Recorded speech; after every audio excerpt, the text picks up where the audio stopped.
বন্ধুরা, ভারতের সাথে ইংল্যান্ডের প্রথম টেস্ট এত খতরনাক হবে সেটা আমি কোনোদিনও ভাবতে পারিনি। হায়দ্রাবাদ টেস্টে যেখানে ভারত দ্বিতীয় দিন এবং তৃতীয় দিন সব থেকে বেশি শক্তিশালী মনে হচ্ছিল, সেখানে চতুর্থ দিনে এসে ভারত মুখ থুবড়ে পড়ে গেল। ব্যাট দিয়ে অলিপপ আর হার্ডলি ভাই বল দিয়ে এমন খেলা দেখায় যে ভারত একেবারে নীল ডাউন হয়ে যায়। তবে বন্ধুরা, আপনারা নিচে কমেন্ট করে অবশ্যই জানাবেন যে ভারত কোন কোন ভুলের জন্য প্রথম টেস্ট ম্যাচ হেরেছে। তবে আমার মতে ভারতের হারের পেছনে অনেকগুলি কারণ রয়েছে। ভারতের কাছে বিরাট সুযোগ ছিল যে 500 রান করে ইংল্যান্ডকে শুরুতেই ম্যাচ থেকে বের করে দেওয়া।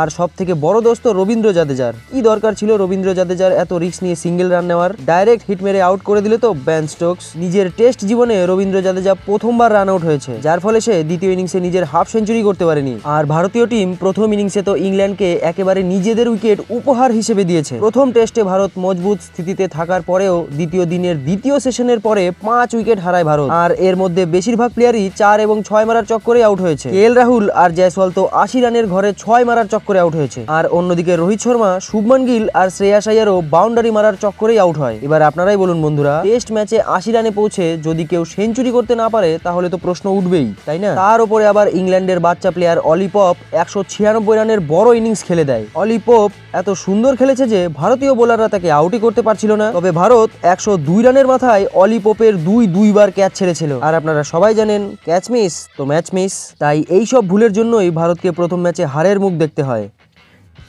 স্পোর্টস জগতের সব রকম ছোট বড় নিউজ পাওয়ার জন্য আমাদের চ্যানেলটিকে সাবস্ক্রাইব করুন এবং পাশে থাকা বেল আইকনটি দাবাতে একদম ভুলবেন না। এই চ্যানেলে স্পোর্টস জগতের সমস্ত রকম খবর পাবেন সবার আগে।